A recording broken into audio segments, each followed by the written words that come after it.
Olá, começa agora mais um programa Destaques e a tramitação de processos no Tribunal de Justiça do Ceará vem ganhando rapidez graças à automação da rotina de servidores e magistrados. Motivo?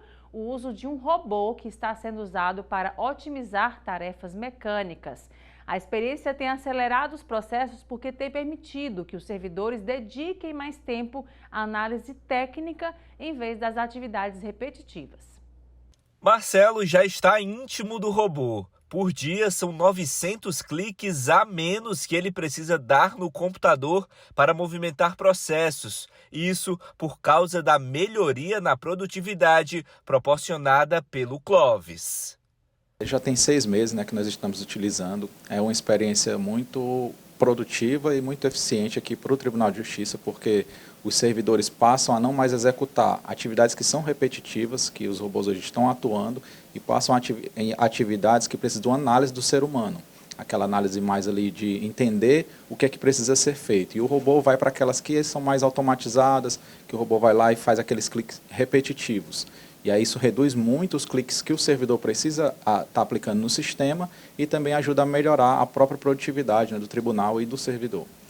Dentro do robô Clovis, no sistema do tribunal, existem só na área judiciária 35 outros robôs, fora os da parte administrativa. Eles atuam com focos em diferentes resultados. O robô ele trabalha na área judiciária, tem parte da administrativa, mas ele trabalha na área judiciária e esse trabalho que ele faz é supervisionado por um ser humano, né? O robô ele gera relatórios, gera logs e o ser humano continua analisando se o robô está executando a tarefa de maneira adequada, né? E sem nenhuma substituição. O atendimento hoje do tribunal ele é totalmente feito pelas CAGES, pelas centrais, com seres humanos ou por via telefone, mas com seres humanos, né?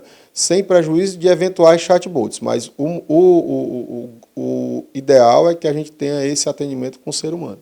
Além de fortalecer a atuação aqui no Fórum Clovis Bevilacqua, onde atualmente é a sede do Tribunal de Justiça do Ceará, os planos giram em torno de levar a replicação dos robôs para outras unidades do TJ, uma ajuda que pode fazer toda a diferença para servidores e colaboradores.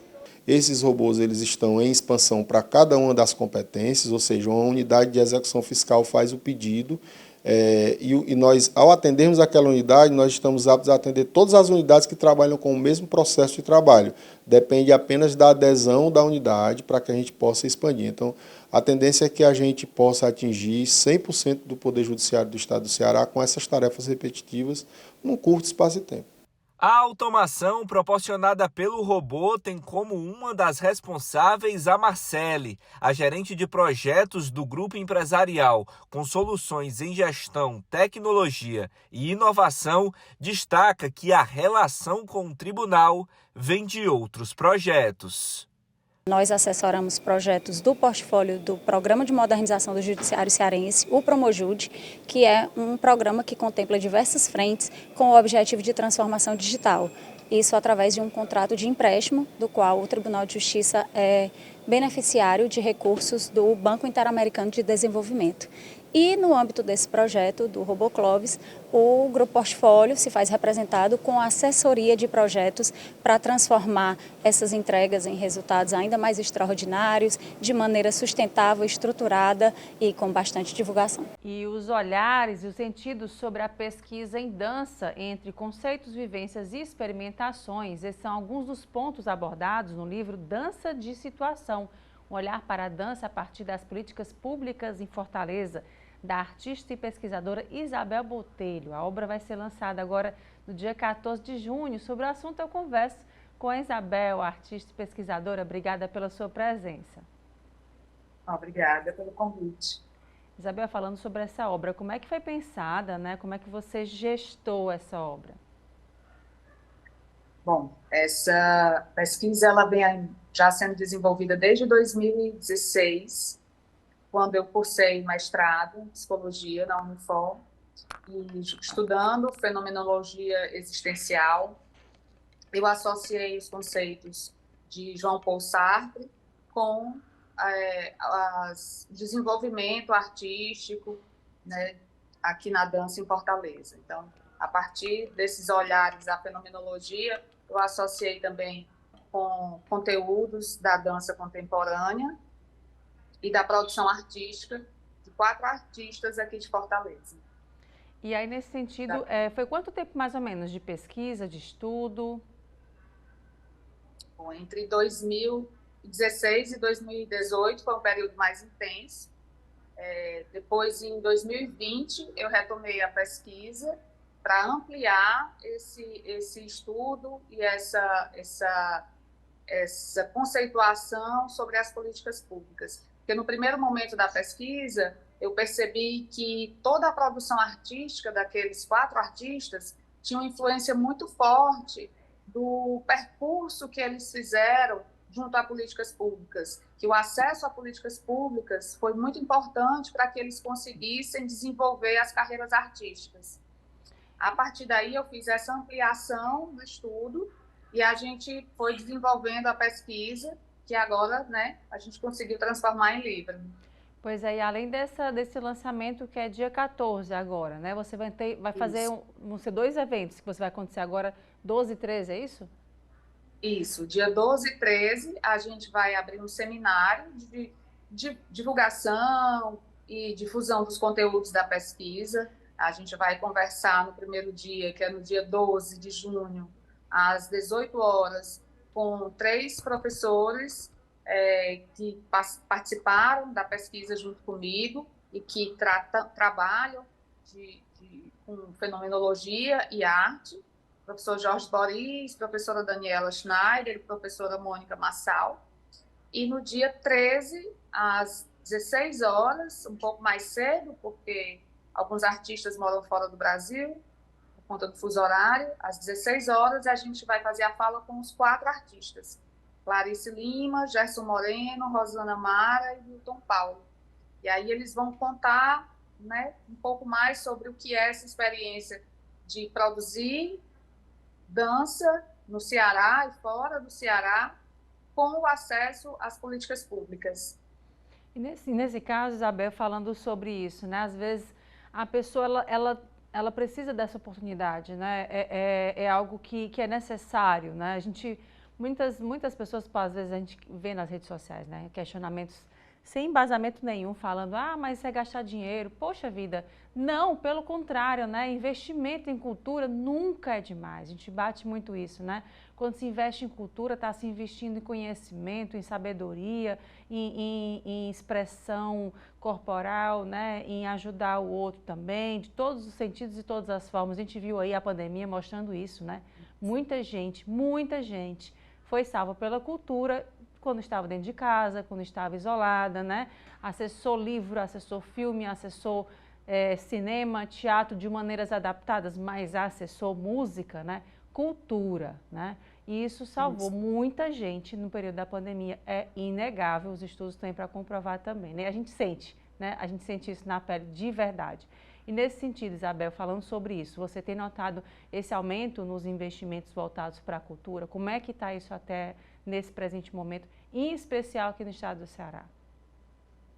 Bom, o estado do Ceará, ele teve um histórico um pouco melhor do que alguns históricos de outros estados do Brasil. Durante a pandemia, a gente teve um bom investimento da Secretaria de Cultura do Estado, do município, e após isso, a gente percebe que, inclusive nos últimos 2 anos, a gente tem uma recuperação de muitos apoios e de muitos incentivos que tinham sido interrompidos.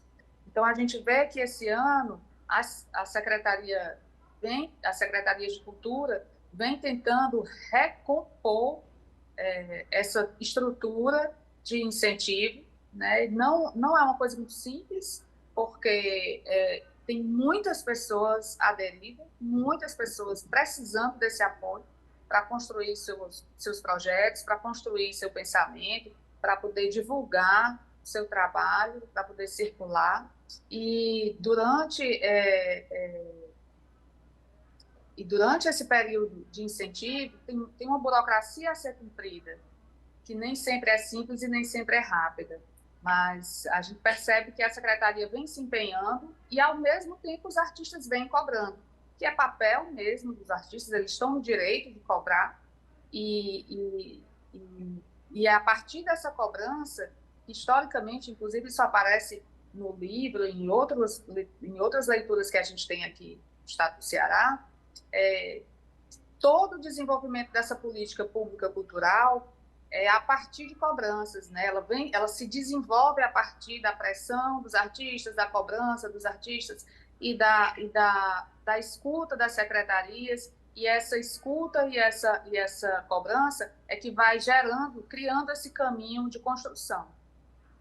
E aí, nesse sentido, também falando sobre isso, Isabel, além desse estudo que você está fazendo para esse ano, né, o que mais você tem de ações voltadas, além desse encontro que vai ter, esses 2 dias de encontro, e o lançamento, né, desse livro, dessa obra?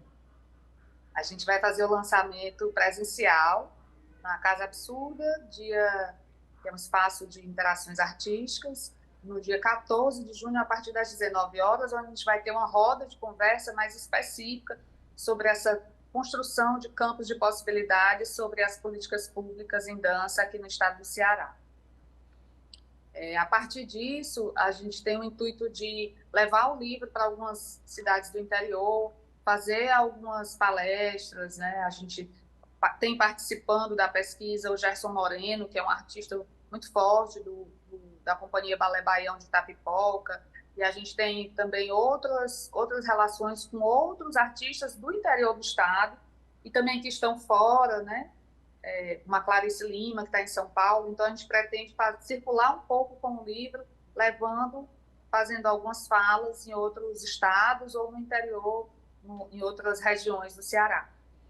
Joia, Isabel, e a gente aqui para encerrar nossa conversa bacana, queria que você fizesse o convite para quem está assistindo para participar desses momentos, né? Convidar todas as pessoas para vir conhecer um pouco sobre a pesquisa no webinar, no seminário online, que a gente vai fazer nos dias 12 e 13. É um momento fluido de discussão, é um momento onde a gente pode fazer várias perguntas e chegar em novas reflexões. E queria também convidar para o dia 14, que é o lançamento presencial, vai ser um momento muito feliz de entrega dessa pesquisa, né, para a sociedade de Fortaleza e do estado do Ceará. Espero que todos possam participar. Tá, joia, Isabel. Muito obrigada mais uma vez. Até uma próxima oportunidade. Eu que agradeço. Obrigada. Obrigada. E agora é o intervalo. A gente volta em instantes com mais destaques.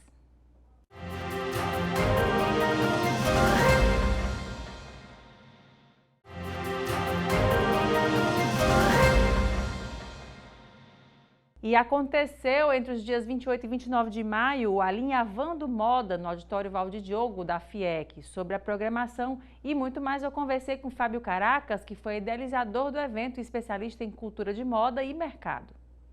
Oi, Fábio, obrigada pela sua presença. Oi, Elaine, tudo bom? Eu que agradeço. Fábio, falando desse evento, como é que foi pensado ele, né? Como é que ele está sendo realizado? Elaine, ele foi pensado em 2021, né?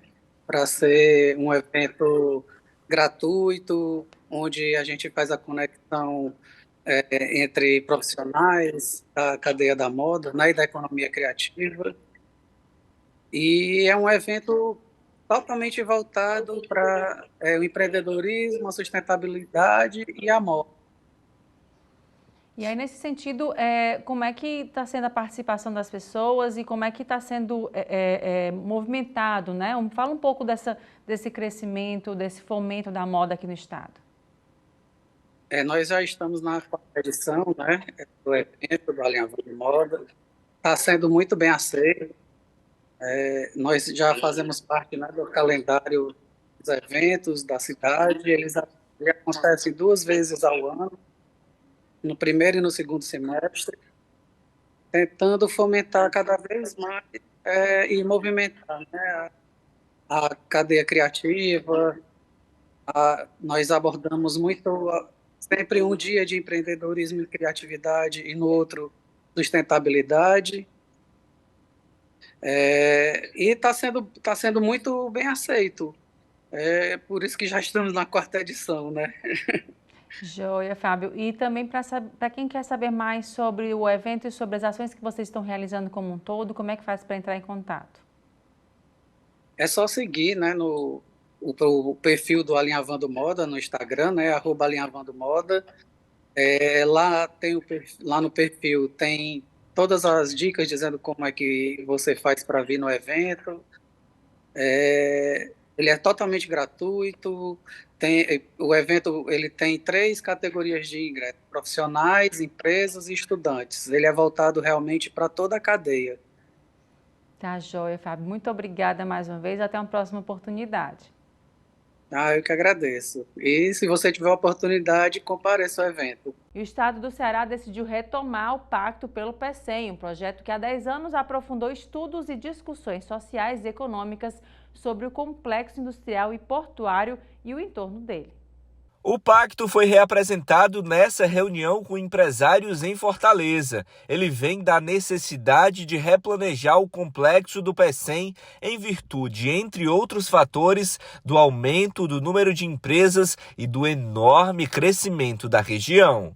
Outros projetos de cunho muito transformador estão em curso, e aí eu vou dar só o exemplo de 2. Primeiro, o hub de hidrogênio verde, com atração de empresas de portes muito grandes, com grandes mudanças na própria ocupação do território, né?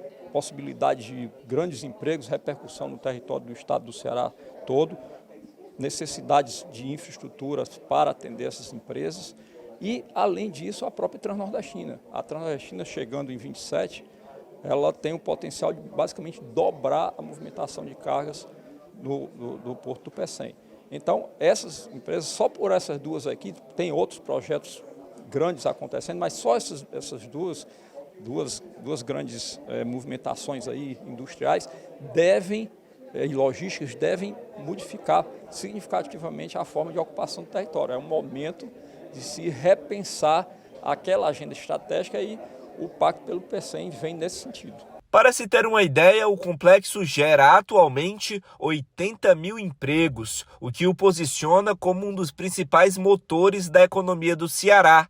A AECIP, a Associação das Empresas do Complexo, conta com 90 empresas filiadas, outro fator que motivou o ressurgimento do pacto. Essa retomada ela é importante não só para as empresas, mas também para toda a sociedade do estado do Ceará, que hoje nós temos na figura do Complexo Industrial e Portuário do PECEM uma grande oportunidade de desenvolvimento social e econômico para o estado do Ceará. E nós estamos aqui retomando essas discussões, estabelecendo um eixo de governança entre empresas, entre o governo do estado do Ceará, entre os representantes do povo, da ALESE, né, Assembleia Legislativa, para nós estarmos discutindo um plano que vai fazer nós continuarmos crescendo o Complexo Industrial e Portuário do PECEM e está nessa oportunidade de melhoria, fazendo com que fomentando discussões para o crescimento do complexo e o que tanto deve entregar retorno para a sociedade econômico e social. A retomada do Pacto pelo PECEM traz como uma das necessidades o planejamento social do complexo. Isso porque questões ligadas à qualidade de vida da população da região também são vistas como fundamentais para o debate. Uma questão crítica lá que permanece, ela era 10 anos atrás e ela permanece, ela não foi resolvida, é que não existe transporte público para o CIP. Né? As empresas têm seus ônibus que levam seus funcionários, mas se qualquer pessoa ou outra precisar ir resolver uma questão lá, ela não tem. O pessoal, por exemplo, tem um IFCE lá. E aí os alunos do IFCE ou são transportados por ônibus que as prefeituras colocam alguma disponibilização, né, as prefeituras do entorno, ou tem que ir em carro próprio. Então, essa questão da mobilidade, né, da transparência para lá, além de questões de infraestrutura mesmo, algumas questões de infraestruturas que precisam se complementar. O setor público também foi representado, tanto pela Assembleia Legislativa quanto pelo governo do Estado. Na avaliação da representante do Conselho de Altos Estudos da Assembleia, a comparação entre o planejamento feito há 10 anos e o atual cenário será um teste para o futuro. Porque as empresas, esses setores que estão participando, nós fizemos um questionário onde eles estão respondendo qual a visão que eles têm atualmente do CIP, dos seus potenciais, dos problemas, o que deveria ser resolvido, e nós vamos sistematizar toda essa informação para poder discutir quais são esses novos desafios e quem fica responsável por ir resolvendo essas questões, esses problemas que estão colocados, né? Que instituições, o pacto chega ao ponto de estabelecer uma agenda estratégica, né, para os próximos anos e também um conjunto de compromissos institucionais. E a gente fala agora de saúde. Você já sentiu aquela sensação incômoda de dor de cabeça? Pois é, nesse mês do Mundo da Saúde se volta a atenção para a campanha Maio Bordeaux, que trata do combate à cefaleia. Sobre o assunto eu converso com o neurocirurgião Saulo Teixeira. Doutor, muito obrigado pela sua presença. Eu que agradeço, Elaine, prazer. Prazer sempre falar com o senhor a respeito agora também de um assunto que eu acho que 100% da população já passou por isso, né? Acho que todo mundo já teve dor de cabeça. Se não teve, acho que talvez tenha, né? Um dia, enfim. A gente espera que não tivesse. Mas nesse caso, nesse mês agora, né, que a gente está, com relação a isso, o que a gente pode falar dos sintomas, das causas, né? Como é que a gente consegue identificar? A Sociedade Brasileira de Cefaleias, que é uma entidade composta pelos meus colegas neurologistas clínicos, tem promovido ao longo do mês de maio, né, que é o mês que fica em torno do Dia Internacional de Conscientização à Cefaleia, essa campanha para chamar a atenção para uma condição que é extremamente prevalente, né? 7 em cada 10 mulheres e 5 em cada 10 homens têm a dor de cabeça como fonte de incômodo. E utiliza esse mês como uma forma de chamar a atenção que, embora a maior parte das dores de cabeça não esteja relacionada a nenhum problema de saúde sério, existem algumas delas que, quando são piores em frequência, ou seja, no número de vezes que acontecem, ou em intensidade, quer dizer, na gravidade da crise, no quanto aquela crise incomoda, elas merecem uma atenção diferente. Até porque elas, algumas vezes, embora raras, mas devem ser levadas em consideração, algumas vezes essas dores de cabeça elas podem estar escondendo outros diagnósticos que podem ser tratados com eficácia. E aí, nesse sentido, doutor, quantos tipos de dor de cabeça existem já catalogados aí, para a gente se assustar um pouquinho também? Existe um pouquinho mais de 100 tipos de dor de cabeça, de dores de cabeça, que são de formas diferentes que se apresentam, mas a principal divisão que a gente tem que ter em mente é entre as dores de cabeça chamadas cefaleias primárias e cefaleias secundárias. Para nós médicos, isso quer dizer o seguinte: cefaleias primárias são aquelas dores de cabeça que não têm uma causa específica para estarem ocorrendo, né? Simplesmente a cabeça dói e incomoda, mesmo assim merece um diagnóstico e um tratamento específico, mas não estão relacionadas a, por exemplo, um tumor cerebral, hidrocefalia, aneurisma, nada do tipo. Essas que estão relacionadas a problemas como esses que eu falei são as chamadas cefaleias secundárias. São elas que a gente tenta diagnosticar através daqueles sinais de alarme, que são perda de força, alteração de sensibilidade, perda de audição, dificuldade de movimentar a face, perda da visão. São coisas que, esses chamados sinais de alarme, são coisas que chamam a atenção para investigar as cefaleias secundárias. E nesse sentido, assim, quem está assistindo, eu sinto dor de cabeça sempre, ou à noite, depois de um dia corrido, no final de semana, eu tenho sentido muita dor de cabeça. Quem é profissional indicado nesse momento? Às vezes você fala assim, estou com dor de cabeça, pode ser visão. Estou com dor de cabeça, pode ser que eu não estou me alimentando direito, ou porque eu não estou dormindo direito. Mas, na verdade, assim, para começar logo, para não ter tantas visitas, quem é que a gente vai primeiro para poder já fazer o check-up completo? Eu vou responder isso de 4 formas diferentes. Vamos lá. A primeira delas, a maior parte das pessoas tem dores de cabeça que são comuns, que melhoram às vezes até sozinhas, sem precisar de nenhum tratamento. Essas muitas vezes precisam só organizar os hábitos de vida, dormir melhor, se alimentar melhor, que a dor de cabeça vai passar. Tem um segundo tipo que vai precisar de assistência médica por conta de uma dor de cabeça que atrapalha a qualidade de vida, mas isso pode ser feito pelo médico generalista, aquele médico que está mais perto de você. Por exemplo, considerando a maior parte da nossa população, o médico da estratégia do PSF, da Unidade Básica de Saúde. Depois, aí, em terceiro, eu vou chamar a atenção para aquelas dores de cabeça que realmente pioram a qualidade de vida da pessoa. Utilizando um mantra da própria campanha, né, a gente diz que 3 é demais. É isso que a Sociedade Brasileira de Cefaleias tem defendido. Ou seja, aquela pessoa que tem 3 ou mais crises de dor ao longo dos últimos 3 meses precisa de atenção do profissional especialista. E lembrar que no caso das cefaleias, o profissional mais indicado para acompanhar isso é o médico neurologista clínico, o médico neurologista, certo? Ele que pode fazer um diagnóstico mais preciso e um tratamento mais adequado.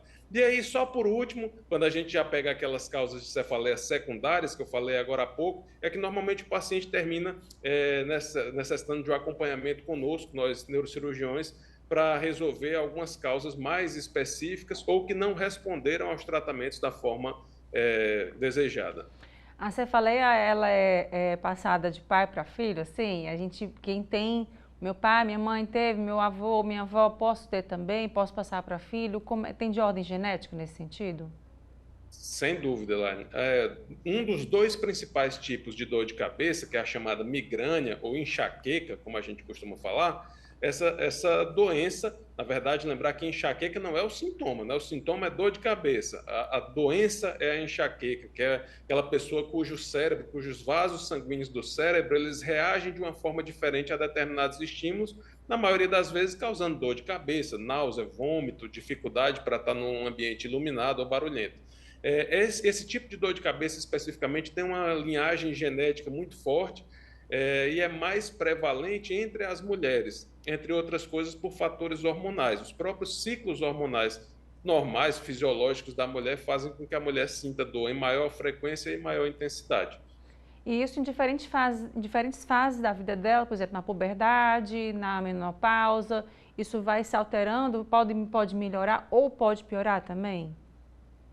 Em geral, a dor de cabeça desse tipo, a migrânia ou enxaqueca, ela piora ao longo da vida reprodutiva da mulher e, em alguns casos, ela pode melhorar na época do climatério, da menopausa, porque a falta do estrogênio, ela muda esse perfil vasomotor, que a gente chama, ou seja, de contração e dilatação dos vasos sanguíneos femininos, particularmente nesse caso dos vasos sanguíneos sobre o cérebro.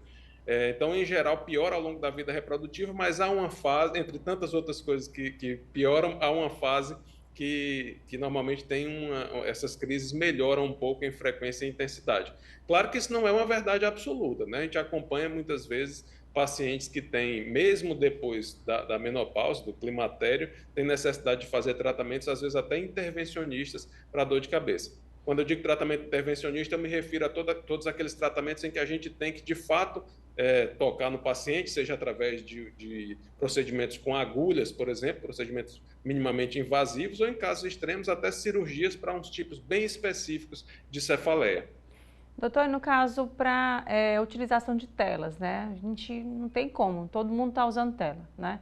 É algo que a gente precisa tentar se adaptar a isso, né? Ou então reduzir.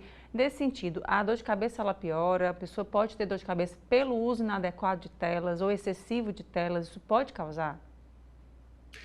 Tem 3 coisas que podem piorar a dor de cabeça pelo fato do uso excessivo de telas. E, por incrível que pareça, a pior delas nem é a própria tela, mas a gente estima que muita gente, dessas pessoas que têm dor de cabeça com frequência, aquela dor de cabeça contínua, que pega muita face posterior da cabeça, pode estar diante de 2 tipos de cefaleia, 2 tipos de dor de cabeça, que são a cefaleia tensional e a cefaleia cervicogênica, onde a posição do pescoço faz diferença para a pessoa sentir mais ou menos dor. Então, quando você fica no telefone celular com a cabeça naturalmente inclinada, isso faz com que a chance de você ter dor de cabeça desses 2 tipos, né, cefaleia tensional e cefaleia cervicogênica, são dores de cabeça relacionadas a questões musculares ou até da coluna vertebral, elas ficam mais evidentes. Claro que também quem usa muita tela está exposto a uma luminosidade diferente daquela que o olho na verdade, está habituado a sentir. Isso pode piorar as dores de cabeça que tem fotofobia associada, como, por exemplo, a enxaqueca, da qual eu falei agora há pouco. E, por último, a questão do estímulo que as telas causam, seja o computador, o telefone celular, acaba também modificando muitas vezes o padrão de sono. E a gente sabe que, para a maioria das dores de cabeça, o padrão de sono, o ritmo, o ciclo circadiano que a gente fala, saber quando é que é de dia, quando é que é de noite, quando tem que estar acordado, quando tem que estar dormindo, isso faz diferença para a intensidade da dor. O senhor falou aí no sono, né? Tão importante nesse momento, muitas vezes a gente deixa de lado algo que a gente precisa para tudo, né?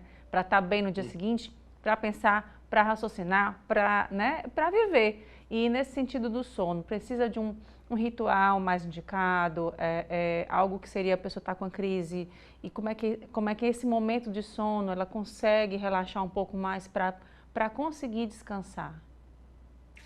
A gente tem no cérebro uma pequena, minúscula glândulazinha lá, chamada de pineal, que ela, instintivamente, quase, ela sabe quando é que é dia e quando é que é noite, de acordo com o grau de luminosidade ao qual a gente está exposto. Mas isso existe baseado no ritmo circadiano da natureza, né? Quando é que é de dia, quando é que é de noite na natureza. Nós, teimosos que somos, a gente trata de tentar modificar esse padrão, e principalmente hoje em dia, com a pressão por produtividade, por trabalho, a gente acaba esticando muito essa jornada diária, reduzindo a jornada noturna e muitas vezes ficando exposto a estímulos até tarde da noite. Então, a gente meio que tenta tenta tapear o cérebro, vamos dizer assim, tenta fazer melhor do que a pineal faria, para manter mais acordado por mais tempo, e isso tem uma série de prejuízos ao longo do tempo. Há estudos inclusive com um bom grau de evidência, que relacionam essa dificuldade de sono, entre outras coisas, além da própria cefaleia, que é o nosso tema aqui, até a quadros demenciais, porque o cérebro é feito para, durante a noite, ele reduzir a temperatura, o fluxo sanguíneo para ele diminui um pouco, e ele deveria, entre aspas, repousar durante aquele período. Infelizmente, a gente, nessa pressão do dia a dia, acaba não permitindo, né? E aí aquela história de faça enquanto os outros dormem, não, né? Durma também, né? Tem que dormir também, né? Durma também, senão quando os outros estão produzindo, seu cérebro vai estar mais lento, vai estar mais sobrecarregado e vai acabar te deixando na mão quando você precisar. Pois é, doutor, e falando só mais um pouco com relação à cefaleia, a alimentação, ela é indecisiva nesse sentido?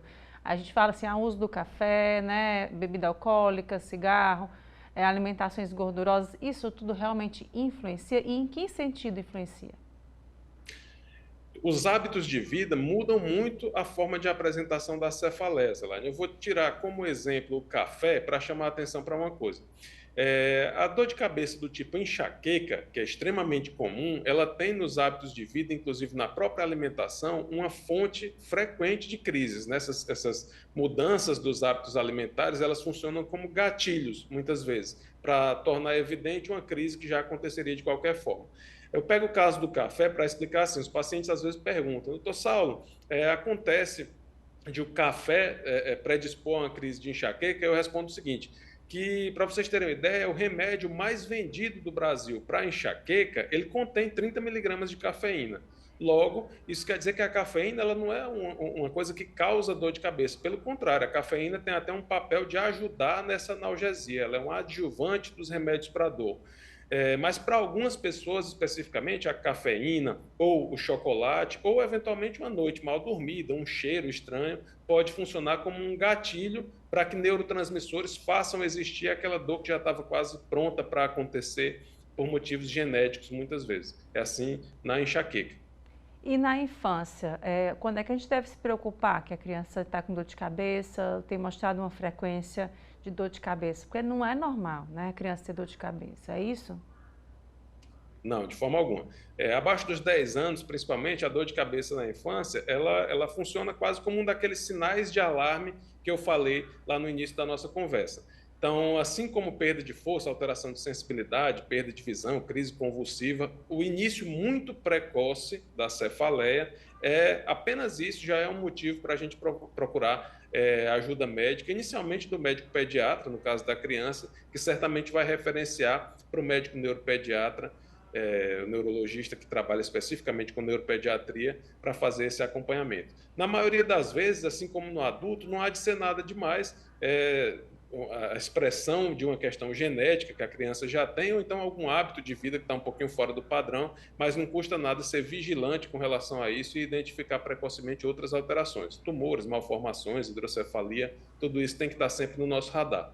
Tá, Joia, doutor, muito obrigada mais uma vez pelos esclarecimentos, sempre muito bom conversar com o senhor, tirar as dúvidas, é sempre bom. Muito obrigada. Obrigado, Elaine, eu que agradeço. Até mais. Até a próxima. E agora a gente vai para o intervalo, volta em instantes com mais destaques.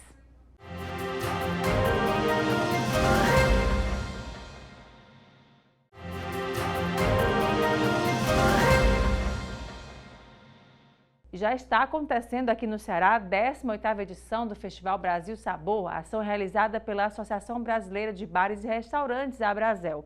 Segue até o dia 2 de junho, então dá tempo ainda de conferir.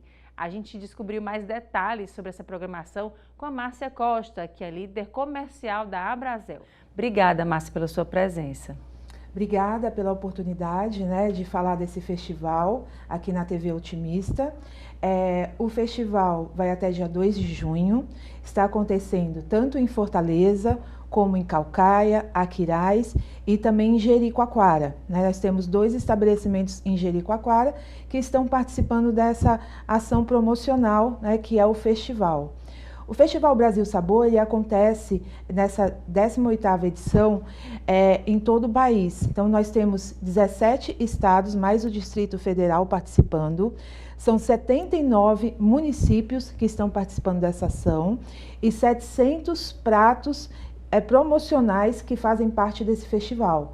Então, assim, a Abrazel está fazendo várias ações promocionais durante esse período, não só dentro dos estabelecimentos, como também na rua. Ontem tivemos na Beira-Mar com 4 chefes que apresentaram 5 pratos, onde as pessoas que estavam circulando por lá tiveram a oportunidade de degustar pratos, que fazem parte do festival, que estão nos estabelecimentos com valor promocional. E aí essa é a grande jogada, que é uma oportunidade das pessoas visitarem os estabelecimentos participantes, consumir pratos com desconto e também proporcionar aí, que os estabelecimentos possam estar vendendo, já que nós saímos aí desse período depois do Carnaval, que é um período de baixa estação, vamos dizer assim. E aí esse é um incentivo promocional para que os estabelecimentos possam gerar mais fluxo dentro das casas e, através desse festival da criatividade da gastronomia, poder trazer o público para dentro desses estabelecimentos. Márcia, tem algum pré-requisito? São pratos feitos especialmente para esse festival? Como é que foi feita a escolha de cada local? Nós temos hoje, na Abrazel Ceará, mais de 800 estabelecimentos associados, e aí nós fazemos uma convocação para que esses estabelecimentos participem, façam um novo prato participante, que possa estar divulgando a gastronomia, o chefe criando o prato novo, justamente para poder ser algo atrativo para que as pessoas possam ir no local. Então a gente tem desde pratos à base de camarão, como língua de boi. Então, assim, é uma diversidade muito grande, a nossa cultura, a nossa gastronomia. E conversa um pouco com a culinária cearense. Eu sei que tem restaurante coreano também que faz parte, Isso. Como é que é essa brincadeira com a culinária cearense e a coreana também? Pronto. Você pode até observar no lançamento que nós fizemos no restaurante Mayu, onde alguns chefes apresentaram os pratos lá de diferentes nacionalidades, os chefes que estavam lá. E esse prato coreano, ele trouxe a gastronomia coreana, mas com uma pegada também cearense, onde ele usou alguns insumos da nossa gastronomia. E esse que é o bacana, trazer essa diversidade para dentro do festival, não deixando de fora os insumos que nós temos aqui, que fazem parte aí da nossa gastronomia. E 9 mulheres foram selecionadas em 6 categorias, com 7 projetos e soluções diferentes para os desafios da sociedade. Esse foi o primeiro prêmio voltado para as mulheres da unidade cearense da maior produtora de aço do Brasil. A noite celebrou iniciativas lideradas por elas. As mulheres foram literalmente o centro das atenções por aqui. Entre as vencedoras está a Giana. A engenheira encara o desafio de atuar em um meio extremamente masculino, inclusive no projeto selecionado como vencedor da premiação. Esse projeto teve mais de 80 pessoas envolvidas e era só eu, mulher, coordenando esse projeto, puxando obra, mexendo com o sistema, automatização, equipamento. Então, assim, tem um valor agregado muito bom para a empresa e eu estou muito feliz mesmo. projeto foi de automatização, de despacho de placa via RFID, que a placa é o nosso produto final de aço que a gente despacha. E foi um projeto muito bacana, muita luta, não foi fácil, mas aqui valeu, né? Consegui uma premiação, eu estou muito feliz, muito emocionada, porque a ArcelorMittal, que é a empresa que eu trabalho, valoriza a mulher. Isso, para mim, é muita emoção. Já Natália e Flávia foram, respectivamente, autora e coautora do projeto Giardino Buffet, um negócio social feito por mulheres que impacta a vida de moradoras do bairro Bom Jardim. O lucro do buffet é doado para o Movimento Saúde Mental, que cuida da saúde mental de mulheres vítimas de violência doméstica ou que passaram por outras dificuldades. Elas venceram na categoria Terceiro Setor. Estar aqui é trazer essa comunidade também e fortalecer ainda mais essa vontade de trabalhar ainda mais para alcançar tantas pessoas que ainda a gente não conseguiu chegar. Impactar ainda mais essa comunidade é a nossa missão, e um prêmio desse vem para dar essa visibilidade, porque muitas pessoas vão conhecer o Giardino, vão contratar, vem um recurso que ajuda essas mulheres a arrimo de família que estavam ali desempregadas, com a sua saúde mental vulnerável, para poder se sentir bem, ter uma autoestima, realizar sonhos e com isso eu impacto a comunidade como um todo. A primeira edição do prêmio aqui no Ceará reflete a produtiva relação entre desenvolvimento industrial e igualdade de gênero. Um esforço que, degrau por degrau, vem ganhando respaldo e virando rotina nas empresas. A gente está aqui celebrando mulheres que fizeram projetos de grande impacto para a sociedade. A ArcelorMittal acredita de fato que a diversidade, equidade e inclusão transforma a empresa e transforma a sociedade.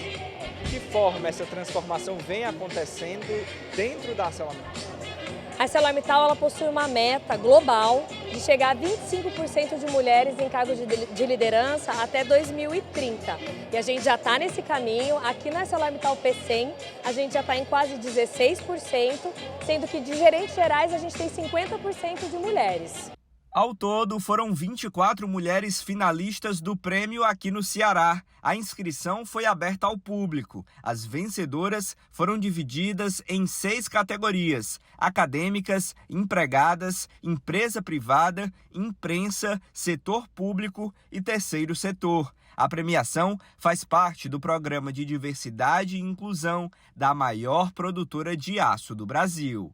Existe uma comissão criteriosamente selecionada para fazer a avaliação dos projetos e fazer as escolhas. E a gente faz uma troca. Como esse prêmio está acontecendo concomitantemente em Santa Catarina e no Espírito Santo, além daqui do Ceará, a gente faz um job rotation dessa comissão para que seja totalmente isento e imparcial essa avaliação e a escolha das vencedoras. Apesar dos muitos desafios que o mercado e as mulheres ainda seguirão enfrentando, os sinais já são claros. Elas estão cada vez mais próximas de posições que são delas por direito. E pelo menos por aqui, no que depender do ponto de vista masculino, seguirá sendo. Resultados feitos pela McKinsey, pela BCG, empresas que verificaram que através de diversidade você encontra pontos de vista, soluções diferentes. E é óbvio, né? Existe um respeito entre as pessoas que também é um valor muito grande para a gente e por isso a gente acredita na diversidade. Apesar de ser confirmado que o resultado melhora, a gente acredita também que como sociedade a gente precisa ter a diversidade e a equidade presente em todos os espaços. E a ArcelorMittal não poderia estar de fora dessa visão que é uma visão correta e humana. E de 6 a 8 de junho acontece a segunda edição da Feira da Literatura Cearense, que traz mais de 40 autores e coletivos durante 3 dias de programação gratuita no Centro Cultural Banco do Nordeste, aqui em Fortaleza. Quem vai dar mais detalhes da feira é Almir Mota, diretor da Casa da Prosa e coordenador geral da Segunda Feira da Literatura Cearense. Obrigada pela sua presença. Muito obrigada, TV Optimista, por esse espaço, essa oportunidade, né? Essa segunda-feira está chegando aí recheada de literatura cearense. É muito bom esse momento para nossos autores, nossas autoras, poder apresentar um pouco da sua literatura. Muita gente deve se perguntar, Eu acho que eu nunca li um livro de literatura cearense. Pois é um momento muito bom de aproveitar e conhecer os novos autores. Certamente que as pessoas já leram José de Alencar e vários outros autores, mas nós temos novas autoras, novos autores, e isso a segunda-feira da literatura cearense está trazendo. Vai ser de 6 a 8 lá no Centro Cultural Banco do Nordeste. E aí, nesse sentido, nesses dias, como é que está a programação? Bom, vamos ter no primeiro dia contação de história, lançamento de livros, né? Só lançamento, vamos ter 11 lançamentos. Vamos ter da poesia, do cordel, com a Júlia Oliveira, a contação de história com Tâmara Bezerra, Nádia Guiar, que é narradora, mas vai estar lá lançando uma coleção de livros.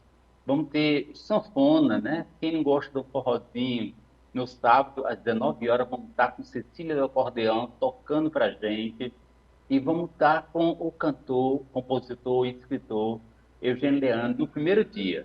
Então, vai estar uma programação recheada para todo tipo de público. Eu sou professora, tem oficina para professores participar. Todo dia tem uma oficina diferente e todas são gratuitas e as vagas estão abertas na nossa bio, lá no Instagram, Feira da Literatura Cearense. E é bom dizer que esse ano a gente está disponibilizando aí livro para garotada. São 500 livros, serão doados para crianças de escolas públicas que vão estar cadastradas na feira, essas escolas, e vão receber esses livros lá mesmo. Vão conhecer os autores, as autoras, vão poder trocar ideia, fazer foto, ter uma intimidade melhor com a nossa literatura. A segunda-feira da literatura cearense, gente, tem um apoio do Banco do Nordeste, por isso é feito lá no Centro Cultural Banco do Nordeste, ali na Conde Deu, no 560, bem pertinho da Catedral de Fortaleza. E é um local tão bacana para a gente conhecer, para quem ainda não conhece, né? Conhecer, e para quem já conhece, reviver, né? Revisitar, nunca é demais, né? A gente tem acesso à cultura e de forma gratuita, né, Almir? Tão bacana ter isso, Claro. O acesso das crianças também, né? É verdade. Olha, é uma oportunidade de sair daquela mesmice dos shoppings, né? Tirar uma semana para ir para o centro de Fortaleza e levar os meninos, as meninas para participar da programação cultural. Olha, se você chega de manhã, 9 horas, tem contação de história. Se você chega 2 horas da tarde, tem contação de história. Chega 3, 4, tem roda de leituras, tem lançamentos. Então, sempre tem alguma atividade para o menino participar, para a menina participar. E vale salientar que a gente está com várias atividades além dos lançamentos da contação. A gente vai ter momentos específicos, assim, muito especiais. Olha só, na sexta-feira nós vamos ter o Sarau de Mulheres, às 18 horas, com um grupo coletivo chamado Mulherio das Letras. É muito bacana, vale muito a pena as mulheres de Fortaleza prestigiar essas guerreiras. Nós vamos ter outro grupo bacana também, contando história e fazendo leituras especiais para todo mundo ver. É o coletivo Brota, né? Mas vamos ter também autores solos, como o Patrick Lima, que ele vai fazer lá uma brincadeira bacana com o chapéu do Harry Potter, que vale a pena. Você vai entender aquela magia toda do bruxinho da nossa época. E vamos ter também coisas bacanas, por exemplo, nós vamos ter poesia circulando dentro da feira, nós vamos ter uma oficina especial com o Reginaldo, de um coletivo legal, acho que é a Vila de Poesia, lá de Maracanaú, e a gente está convidando todo mundo para participar desse momento. É muito gratificante fazer uma feira dessa, porque a gente está tendo uma resposta positiva das pessoas, dizendo que vai, que a escola vai também. Olha, a gente vai ter autoras como Angélica Sampaio, Casemiro Campos, Júlia Oliveira, deixa eu ver se eu lembro mais aqui de alguém, Raimundo Neto, que é escritor também. Nós vamos estar com a Luísa Ponte, da editora Caruá, com lançamentos. Vamos estar também com a Regiane Nascimento e o Normando Oliveira, com oficina, também da oficina Caruá. Nós vamos ter um lançamento especial no dia 8 com o Dr. Roberto Smith, com um livro Contos de Estranhamento. E logo em seguida vamos ter A Menina e o Café, da editora Caminhar, que é o último lançamento da noite de sábado. Vale a pena conferir, sabe? Então, todos estão convidados a se dirigir ao centro de Fortaleza de 6 a 8 de junho, lá para o Centro Cultural Banco do Nordeste. E além de contar sem tudo isso que você falou, tem música também, né? Para quem quer pegar esse sábado aí de música, né? Vai ser espalhado também durante a programação, né? Uma sanfoninha. É isso mesmo. A gente quer reforçar que no sábado vai ter a sanfona com Cecília Acordeon tocando pra gente, uma jovem lá da região de Baturité, que já circulou o mundo, a Europa toda, mas que mora aqui do nosso lado, né? Está aqui na nossa Fortaleza. E no primeiro dia vamos ter música com um cantor e compositor, Eugênio Leandro. Ficam todos convidados. Almir, e falando sobre, para quem quiser, que já anotou aí, já colocou no caderninho a programação para fazer parte, né? Como é que faz para participar? Tem inscrição ou é só chegar? Diga o recado. Tem programação que não precisa se inscrever, claro. Você chega para ouvir história, para participar do lançamento, é tudo gratuito e só chegar e participar. Agora, as oficinas, a gente aconselha que a pessoa entre lá no link do Instagram, Feira da Literatura Cearense, e clique lá naquela biozinha que vai aparecer as oficinas. Aí você escolhe o dia que quer e a oficina que tem interesse. Tem uma oficina de como fazer livro, né? Tem outra oficina de como fazer poesia de cordel, com a Júlia Oliveira. A primeira é com a Regiane Normando. E tem uma oficina também de poesia, com o Reginaldo. Então, são vários momentos diferentes e dias diferentes. Eu quero participar de tudo. Ok, vai lá, pode se inscrever, é gratuito e é muito bacana. Tá, joia. Eu vou te pedir para fazer o convite, para você convidar quem está assistindo aí. Como é que faz para saber mais informações dessa programação aí vasta e completa? Onde é que acessa? Redes sociais, site? Fique à vontade. Obrigado. Olha, a todos que estão vendo aqui a gente na TV Otimista, olha, eu quero dizer que o mês da literatura no Ceará vai ser agora junho. 6 a 8 de junho, todo mundo está convidado. Abra seu coração, venha conhecer um pouco da literatura do nosso povo. Vai ser de 6 a 8 no Centro Cultural Banco do Nordeste, ali do lado da Catedral de Fortaleza. Vá lá, tem contação de histórias, debates, palestra, oficina, atividades infantis, tudo gratuito e para todo mundo ver e todo mundo ler.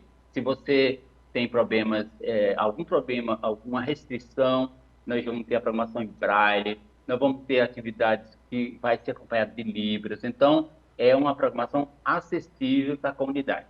Ficam todos convidados, tá bom? Cheguem lá. Tá, joia. Obrigada mais uma vez. Até uma próxima oportunidade. Obrigada. Destaques fica por aqui com essa super dica. Não vai perder, gente. Gratuito para toda a família. Só vai. Obrigada pela sua companhia e até o próximo programa.